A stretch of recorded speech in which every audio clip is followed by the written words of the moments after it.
tonight's turn is for the concept of Tawakkul in the eyes of Quran and Ahlul Bayt alayhi salam. Tawakkul and the reliance on Allah is defined by the scholars of Akhlaq as i'timadul qalb ala Allah fil umuri kulliha wa inqita'uhu amma siwah. That means depending from spiritually, and our soul depends on Allah subhanahu wa ta'ala on all the affairs and breaking away from everyone other than Allah. A lot of people claim that we have tawakkul on Allah, but the problem they are facing is that they did not fulfill the second component of the definition, which is breaking away from everyone other than Allah. And because they don't break from everyone and everything other than Allah, they do not achieve the desired result. So the definition of tawakkul is our soul, our qalb, our heart entirely depends on Allah in all the affairs by breaking away from everyone and anything and everything. So a hopeless situation. Just imagine a person who is hopeless. In this society, people who become hopeless commit suicide. Why do they commit suicide? Because they lose the hope. They think nothing can help them, nothing can change their situation. So they lose their hope from the rest of the people in the society. So Islam says, lose the hope and attach from everyone and everything, but attach your hope in the creator of everything. So, which is Allah subhanahu wa ta'ala. وَفَمَا فَعَلَ بِكَ كُنْتَ عَنْهُ رَاضِيًا. Whatever Allah does towards you, you need to be radhi and pleased with Him. تَعْلَمْ أَنَّ الْحُكْمَ فِي ذَلِكَ لَهُ. And you know that the decision is Allah's. That means whatever is going to happen in your life, that decision comes from Allah, not from the people. وَيُسَلِّمْ أَنَّمَا جَاءَ مِنَ اللَّهِ مِنَ الْأَوَامِرِ وَالنَّوَاهِي هُوَ خَيْرٌ لَهُ. And whatever comes from Allah, is all good for him. وَيَعْمَلْ بِهَا مِن دُونِ عِنَادٍ وَكُرْهٍ. So a person acts whatever Allah is asking without any animosity towards Allah's decision, without any detesting, without any disliking. Sometimes we get higher in our tadayyun and religiosity. We do what Allah is saying, but we dislike it in the heart. Why is Allah doing that? They dislike it in the heart because the heart is not submitting to Allah. Our physical bodies and parts and limbs submit, so we do what Allah is asking us to do, but the heart is not submitting. So this falls short of the definition of tawakkul. So when in Arabic we use the word wakkala amrahu ila fulanin ay fawwadahu ila ilayhi wa'tamada alayhi fihi. So when we mean tawakkul means tafweedul amr means submitting completely. If you remember the hadith of the Prophet, I remember on the day one when I started my Hausa level education, on the day one of our lecture, we studied this hadith. On the day one, I'm talking about 1982. Day one, when I started my education, on the day one, we studied this hadith of the Prophet that أول العلم معرفة الجبار وآخر العلم تفويض الأمر إليه. The beginning of the knowledge, the start of the knowledge is ma'rifat of al-Jabbar, means Allah subhanahu wa ta'ala. And akhir al-ilm means the end of the knowledge is tafweed al-amr. You submit all of the affairs of your life to Him. If you reach that level, then you have acquired the end of the knowledge. That's the end of the knowledge. So this is the last lesson of knowledge. When you learn the knowledge of Islam, and you are done with the last lesson, this is what you end up doing after the last lesson. If you did not submit, didn't learn to submit, then there's so much to learn for you yet. So, التوكل عبارة عن اعتماد القلب على الوكيل, means relying spiritually. Your soul relies on Allah. He's the wakil. One of the names of Allah is Wakil, Al-Wakil, right? So the meaning of tawakkul, your soul relies on Allah.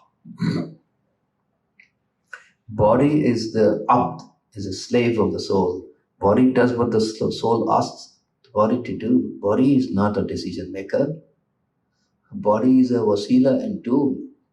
Actually, every decision is coming from the soul. Body is like a tool. It's a slave. It's like a obedient tool. Body never disobeys the soul. If my body is misbehaving, it's because the soul is misbehaving towards Allah. If the body is behaving well, it's because the soul is behaving well. So ينبغي للمؤمن أن يجعل نفسه بين يدي الله تعالى ويفعل بها ما يشاء. So a person is supposed to, a mu'min is supposed to put himself, in the control of Allah, in the presence of Allah. He feels that I am in the presence of Allah, and do what Allah is asking him to do. Obviously, and let Allah do what Allah wants to do. We do what Allah is asking us to do, and then after we are done with what Allah asked us to do, at the end of the day, what should happen? Let Allah decide. This is called submitting. That doesn't mean we should stop doing our efforts. No, we do our efforts for talab al-rizq, seeking the sustenance of Allah. That's also ibadat. Al-kaddu ala ayalihi kal-mujahid fi sabilillah. Prophet has said the one who works hard to make, earning for his family is like a mujahid in the path of Allah. So it's sawab, it's jihad.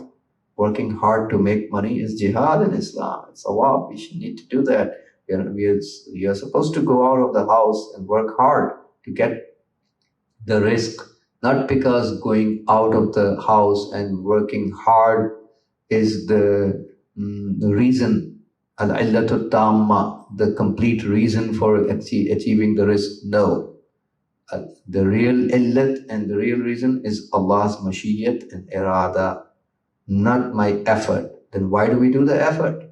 We do the effort because Allah commanded us to do the effort. Allah asked us to do it. Allah demands from us to do the effort. That's a sawab and jihad in Islam, to do your efforts. But you're not getting the rizq because of your efforts. There are a lot of people who are doing efforts, but they don't get nothing at the end. You are getting the rizq because Allah decided that for you. There's a huge difference between these two things. That's one of the difference between a mu'min and a non-mu'min. Talab al-rizq la yunafi at-tawakkul. Seeking the sustenance, working hard, is not against the concept of tawakkul, because Allah Himself asked us to work hard. We are doing ibadat of Allah. Obeying Allah's command is His ibadat, right? You do it qurbatan ilallah. So you go out of the house and work hard. Don't think your hard work earns you the rizq. You are working hard and going out of the house because Allah commanded you to do that. Why you earn the rizq? Because Allah's mashiyyat earns you the rizq, His irada and will. So we go out and do the work because Allah commanded us to work hard. Famshu fi manakibiha. Didn't Allah say in the Holy Quran, Surah Al-Mulk, Huwa alladhi ja'ala lakum al-arda dhalulan famshu fi manakibiha wa kulu min rizqihi wa ilayhin nushur. He's the one who made this earth tame for you. You see, like animals become tame The horse becomes tame, the camel becomes tame for you. So benefit from the spacious sides of earth. Famshu fi manakibiha wa kulu min rizqihi, and eat from his rizq. So we work hard because Allah commanded us to do that. But we don't get the rizq because of our efforts, we get the rizq because of Allah's will. Allah has said, وَمَنْ يَتَوَكَّلْ عَلَى اللَّهِ فَهُوَ حَسْبُهُ. So whoever has tawakkul on Allah, so Allah is sufficient for him. So we don't deny the asbab and the means. That's qawlul jahil. A jahil person will deny the asbab, the means Allah has made. Allah made all these means in this world, and we are supposed to go out and do the efforts for the risk or other things. So we go for those asbab and the means, but not because the asbab and means provide us the results, because Allah commanded us to do that. So we don't deny the asbab. Asbab and means are created by Allah Himself, but we don't rely on the asbab. It's a fine line between two things. Tawakkul is the job of those people who have done their faridah and duty. Tawakkul is after ta'diyatul fara'id, after ada'ul faridah, after fulfilling your duty. If you haven't done your shari duty yet, and you say, I do tawakkul on Allah, that's a joke.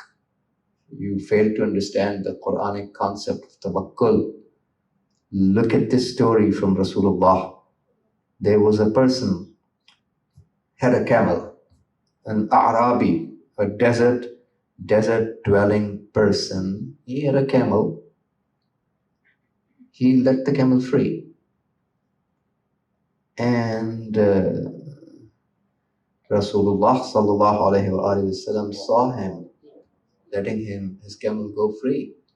Prophet said to him, قال للأعرابي لما لما أهمل البعير. When he let the camel free, so this Arabi, this desert dwelling person said to the Prophet, Tawakkaltu ala Allah. I did tawakkul on Allah. Prophet replied back to him, Iqil wa tawakkal. That means tie him up and then do tawakkul. That's the whole concept. Rasulullah's hikmat and wisdom, he defined the whole concept of tawakkul in 3 words.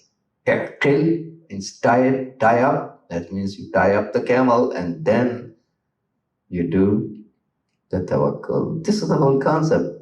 Tying up, that's our faridah, right? Islam, the Sharia says, the Aql says the same thing. You do your side of the job. Your faridah is to tie up the camel. After that, what happens? That's Allah's will. We do tawakkul about the result and natija. That's entirely under Allah's will. So if we don't fulfill our faridah and we say, I do tawakkul on Allah, this is a joke. This is not tawakkul. Tawakkul is after the faridah, after the faridatun shar'iyyah, shari duty. Aql says the same thing as well. You buy a camel, that's your property. Why are you losing the camel? Why do you let him go? Aql says the same thing. Protect your property. So, قال رسول الله صلى الله عليه وآله وسلم من سره أن يكون أقوى الناس فليتوكل على الله. Whoever is happy, is pleased that it pleases him to become the most strong of all the people, should have tawakkul on Allah. You want to be the strongest of all the people in the society, and do tawakkul on Allah. This is the key to becoming strongest. Why Rasulullah and Ahlul Bayt are the most powerful and strongest? Because their tawakkul is of the highest level. From Amir Mu'minin alayhi salam, it's narrated, he said, Awha Allahu Azza wa Jal ila Dawood. Allah sent his wahi to Dawood alayhi salam, Ya Dawood turidu wa urid. You like and I like. That means you want to do something, certain things, I want to do certain things. You have your own irada and will to do certain things. Allah said, I have my irada and will to do certain things. وَلَا يَكُونُ إِلَّا مَا أُرِيدُ. At the end of the day, nothing is going to happen except what I wish. Allah said, and what I wish, that is going to happen. فَإِنْ أَسْلَمْتَ لِمَا أُرِيدُ. If you submit to what I wish, if you submit to what I will, أَعْتَتُكَ مَا تُرِيدُ. I will give you what you wish, what you will. وَإِنْ لَمْ تُسْلِمْ لِمَا أُرِيدُ. And if you do not submit, or in لَمْ تُسَلِّمْ, if you do not submit to what I wish, أَتْعَبْتُكَ فِي مَا تُرِيدُ. I will exhaust you about what you wish to acquire, about what you wish. ثُمَّ لَا يَكُونَ إِلَّا مَا أُرِيدُ. And then at the end, nothing is going to happen except what I wish.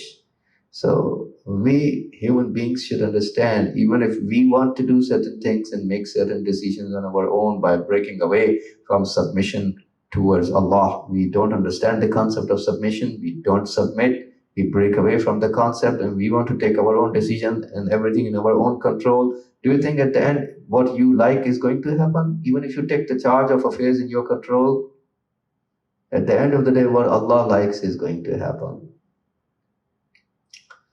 So, in the hadith of Rasulullah, Prophet asked Jibreel, "Mat tawakkul?" Prophet asked Jibreel, what is tawakkul? And Jibreel said that al-ilm bi-anna al-makhluqa la yadurru wa la yanfa'.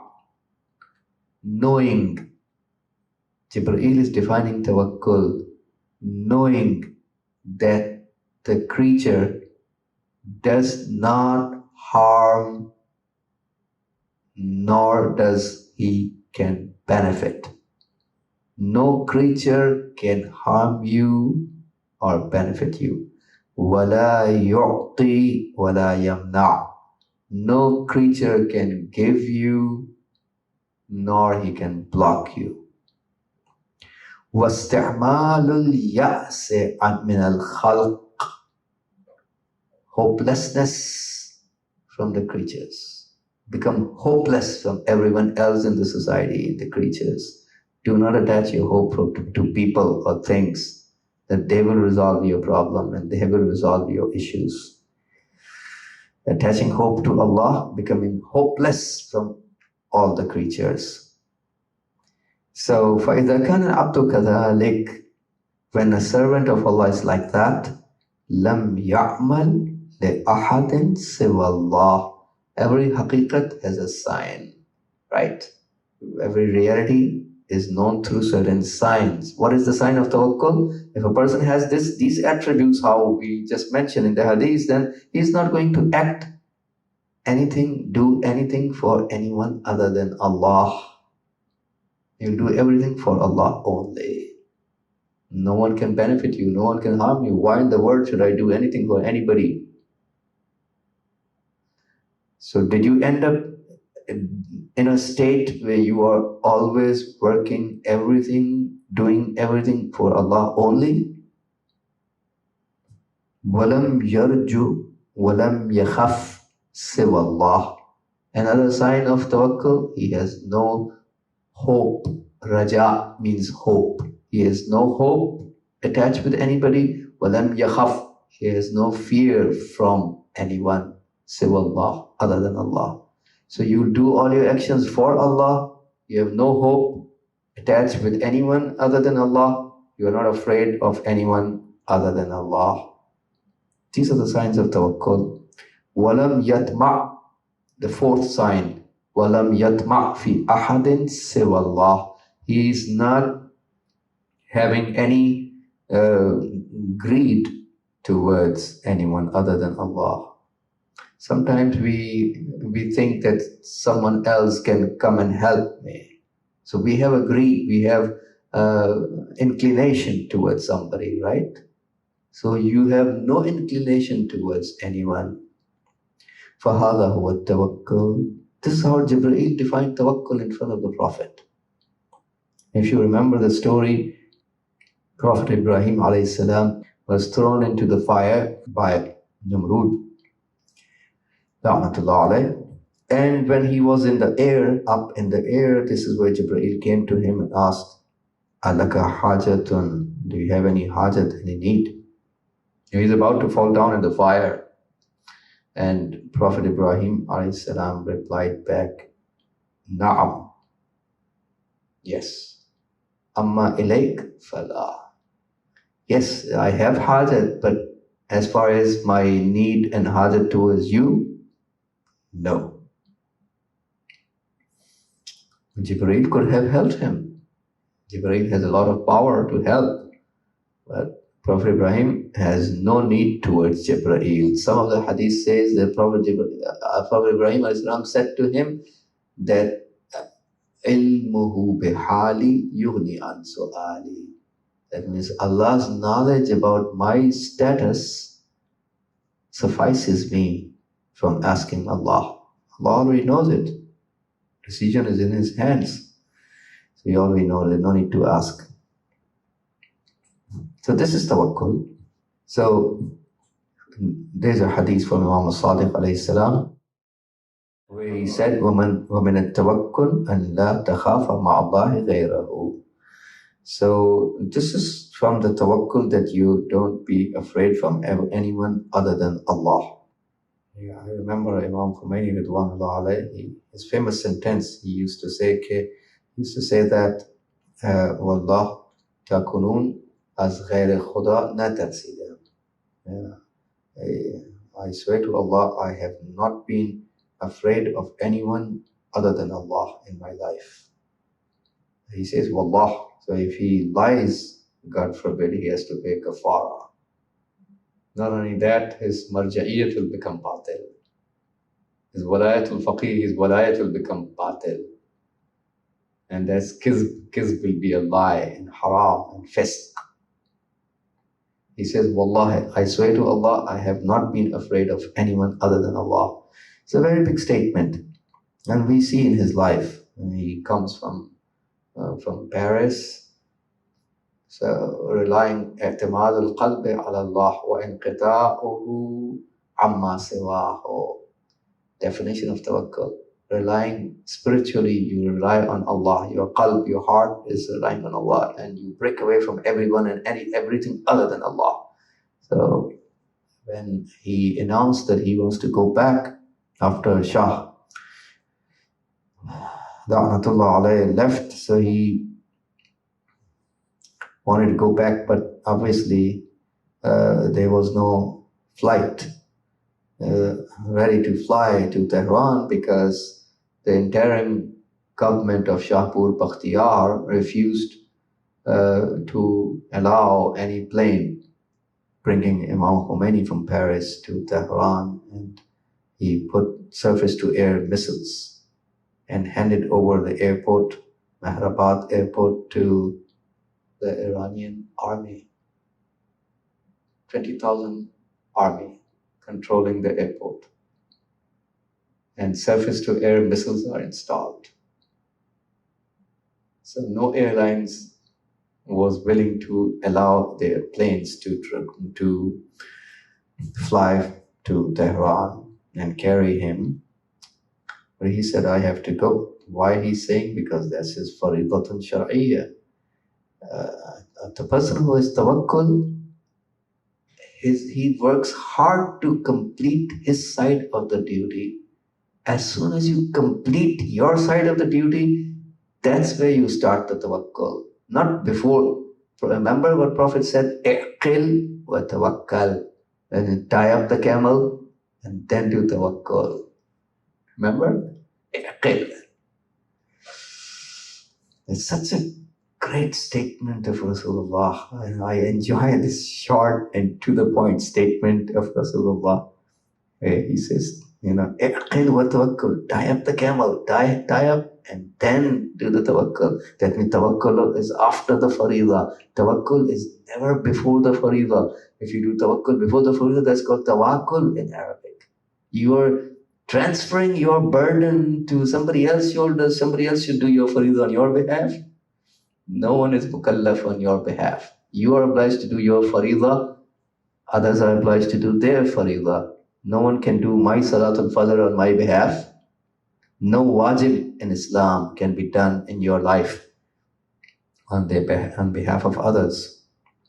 So Prophet said to him, that means tie up the camel, then do tawakkul on Allah. So what I was telling you the story of Imam Khomeini Ridwanullah alayhi, when he was fulfilling his faridah. He said, I have to go back.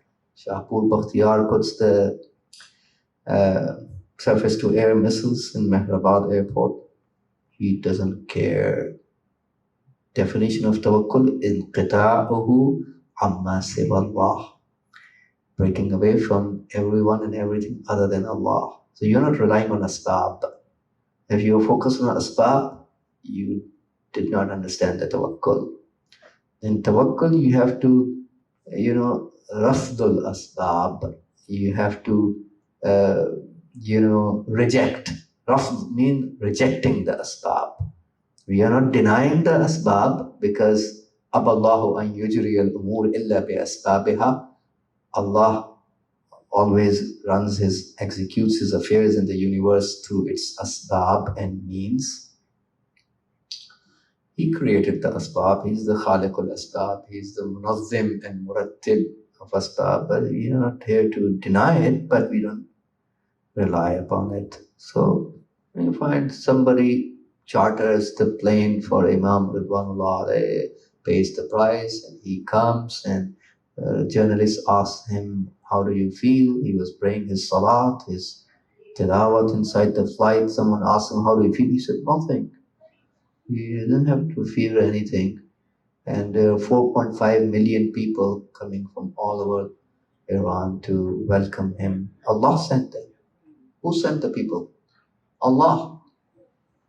There was a campaign going on to go to Mehrabad airport. Allah sent the people. Allah is the one who is calling the shots. Allah sent the people. 4.5 million ocean of people go to welcome him. You don't even find where the 20,000 soldiers went. So, وَمَنْ يَتَوَكَّلْ عَلَى اللَّهِ فَهُوَ حَسْبُهُ. Whoever has tawakkul on Allah, Allah is sufficient for him. نَتَائِجُ التَّوَكُّلِ. What are the results of tawakkul? Our scholars of akhlaq have counted 3 results. The first result is الشعور بالقوة. The person who has tawakkul will feel the strength. This is so true. And this can be realized by those people who have the tawakkul, not a sinner like me. Those people who don't have tawakkul cannot understand it completely, the concept. Those who have the tawakkul, they can enjoy from this concept because they feel so powerful, because they are relying on the most powerful. الشعور بالقوة لأن التوكل على الله مع العمل يجعل الإنسان يشعر أنه أدى ما عليه فيكون قوي القلب بقوة الله. Because if a human being feels that he fulfilled his faridah, and because of him fulfilling his faridah, that's the most you can do, right? Your shari'i duty. So in every scenario, we seek, what does the sharia of the prophets ask me to do? What does our value system ask us to do? And so we need to learn that and just do it and focus on that much, doing our shari'i obligations. And then after that, what happens about the result? The result is the domain of Allah. Let's not penetrate into Allah's domain. Leave it on Allah. So a person feels qawiyul qalb, spiritually powerful because of the quwwat and strength of Allah. Second result of tawakkul, izzat and ghina an nas. A person feels izzat and dignity, and ghina means richness. He does not stand in need of the people. He becomes ghani. This is so true. Innamal ghina ghina nafs. The real richness is about the richness in the heart. Richness is not about the material belongings of this world. It's nothing to do with that. The third benefit of tawakkul, our scholars of akhlaq say, is that man tawakkala ala Allah zallat lahu as-si'ab wa tasahhalat alayhi al-asbab. Whoever has tawakkul, you find the hardships become facilitated and easy for you, and asbab becomes easy for you. This is so true. So, man tawakkala ala Allah, in the hadith of Rasulullah sallallahu alayhi wa sallam, as it's narrated in Kanz al-Ummal, man tawakkala ala Allah kafahu ma'unatahu wa razaqahu min haythu la yahtasib. Whoever has tawakkul on Allah, Allah suffices his ma'unat and needs, in other words, what he stands in need to fulfill. وَرَزَقَهُ مِنْ حَيْثُ لَا يَحْتَسِبْ, and Allah provides him the sustenance from where he doesn't think of.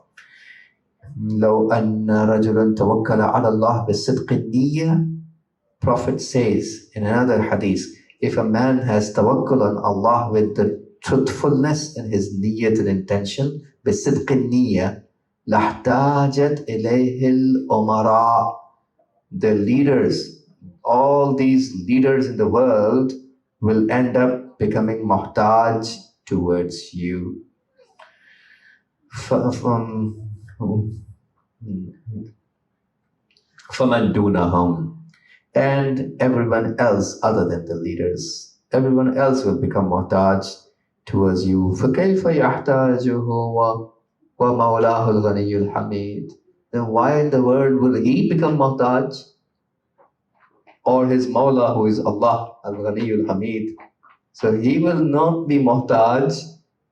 Allah will never be muhtaj. Rest of the people will become muhtaj towards him. This is the third benefit of tawakkul, and that tawakkul ala Allah causes all the hardships to become easy for you. Others will become muhtaj towards you. And Imam Ali ﷺ has said, before I come to our story, Imam Ali ﷺ has said, Man wasaqa billahi arahu surur. Whoever has trust in Allah, Allah makes him see the happiness. وَمَنْ تَوَكَّلَ عَلَيْهِ كَفَاهُ الْأُمُورِ. And whoever has tawakkul on Allah, Allah suffices for the affairs. So, when we see our affairs are not fulfilled, we don't find anything sufficing for our needs because our tawakkul is missing. There's a story narrated by some scholars of akhlaq that there was a mu'min nice mu'min practicing small businessman. He had tawakkul on Allah in his affairs of life, and some of his workers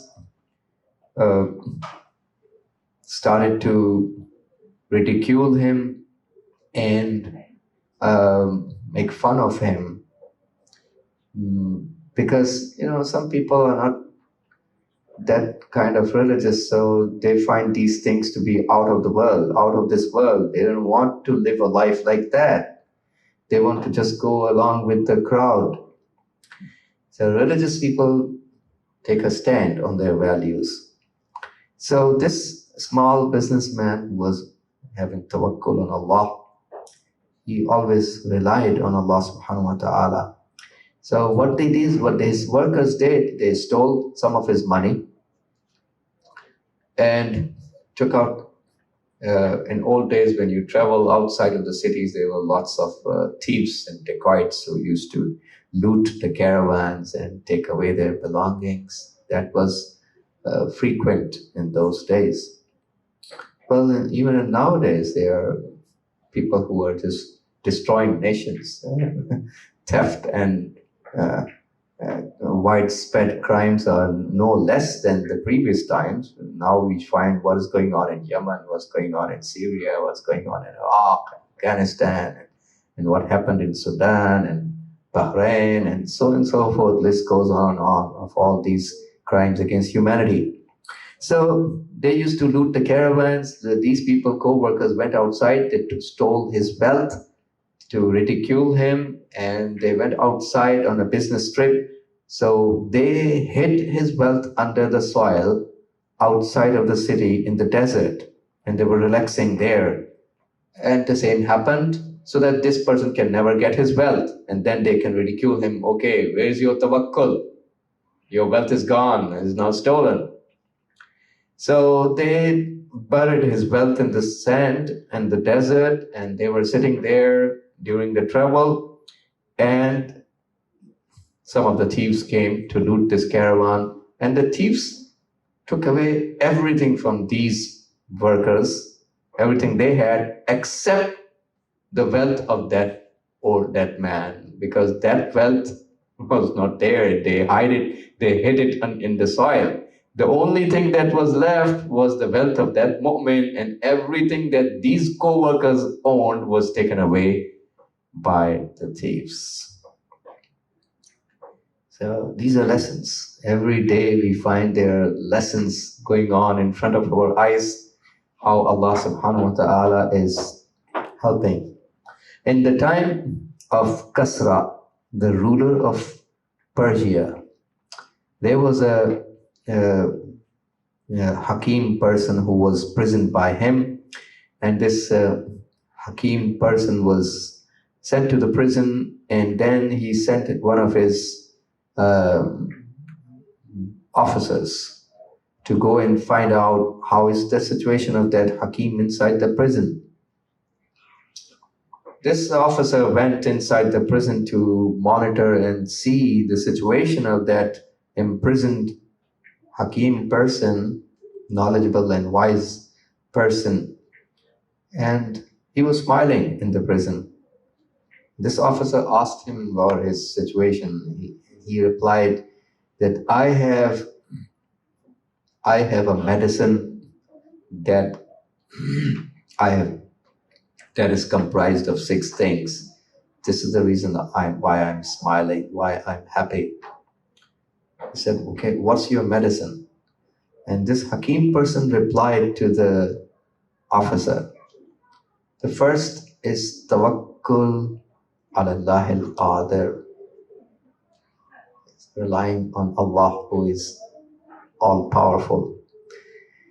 The second, al-i'tiqad bi-qudratihi, and the second is that having the belief, sound belief in his power and strength. Every powerful thing that you may find in this world, things or people or governments or political groups, who gave the power to them? Whatever amount of so-called power they have, Allah, right? So the source of every power is Allah. They can't harm you, they can't benefit you. They can only harm if Allah sanctions the harm. They can only benefit if Allah allows that benefit to come to you. So the real power is only with Allah, no one else. Al-i'tiqad bi-qudratihi, having the sound belief over his strength. What taslim, the third component of my medicine that makes me happy in the prison is what taslim bi-qada'ihi, means submitting to the decision of Allah. We need to submit without having a complaint in the heart, without disliking decisions of Allah, even at the heart, if not through the tongue, not even in the heart. Taslim bi-qada'ihi. The fourth component of the medicine for being happy in the prison is what tahalli bis-sabr wal-istiqama, means adorning our soul with the values of sabr and istiqamat. Life of this world has ups and downs. We need to have sabr over nawa'ib, over masa'ib, shaq, mashakil, all the hardships. We need to show sabr on Allah's decisions. Allah wants us to do sabr. Wal istiqamat, resilience. La ya'dim as-sabur al-zafar wa in ta'ala bihi zaman. Imam Ali al-Islam has said in his balagha, a sabur person is not going to miss the victory. La ya'dim as-sabur al-zafar. A sabur person who has sabr is not going to miss out on the victory, wa in ta'ala bihi zaman, even though it may take a long time, long while. So what? We do the sabr. Allah handles the things in His own wisdoms. Imam Hussain alayhi salam becomes shaheed. Yazid remains in power for 2 more years. So what? Wisdom of Allah. We need to submit. Intiqam and revenge of Imam Hussain is not yet taken. 1400 years have passed by. Sabr, right? Prophet is doing the sabr. He is waiting. Amir Mu'min alayhi salam in paradise is doing the sabr. He is waiting for Imam Mahdi alayhi salam to take the revenge for Imam al-Hasan, Imam al-Hussain alayhi salam. So they are all doing sabr. We need to do the sabr as well. Wal-i'tiqad, the 6th component, the 5th component he mentioned is wal-i'tiqad bi-anna al-jaza' wal-dajr لن يوصل إلى نتيجة فعودت نفسي على تحمل المصائب والمشاق. And the 5th component of the medicine that I have in the prison too that makes me happy is the belief that freaking out, jaza means freaking out. Freaking out is not going to take me to the desired result. So I habituated myself on tolerating the masa'ib and the hardships. And the 5th, 6th, and the last component, al-iman bi-wujud man huwa aswa minni halan fashakartullah. That means I have iman, that there are people in the society who are worse off than me. So I need to be thankful to Allah in all the situations. There are so many people who are in the worst situations than what I am going through. So I need to be shakir, doing gratefulness towards Allah, and this iman brings about yaqeen that Allah is the one who provides the faraj and opening for all of us. When the last thing before I end the speech, if you remember the story when Rasulullah sallallahu alaihi wasallam was separated from his army in one of the battles, and one of the mushrikeen comes, he finds Rasulullah is separated from everyone else in the Muslim army. He comes towards the side of the Prophet. He takes his sword and puts on the neck of the Prophet and said, "Man yunjika minnil an?" Who's going to save you from me now? Prophet didn't have a weapon, right? He had no sword, no other weapon. He's alone, no defender, no guard. But his defender are not these humans. His defender is Allah. His defender is his tawakkul on Allah. Prophet immediately said, Rabbi wa Rabbuka. He said, who's going to save you from me? And Prophet says, my Lord and your Lord. That means between the hadd al-sayf, between the edge of the sword and my neck. He put the sword on the neck of the Prophet. That means between the edge of your sword and my neck, there is the power of Allah. And obviously you know the story when he started to shiver and he drops his sword, and Prophet picks up the sword and puts on his neck and said, who is going to save you? And he said, your karamat, because you are a Kareem person. And Prophet let him go. وصلى الله على سيدنا ونبينا محمد وآله الطاهرين.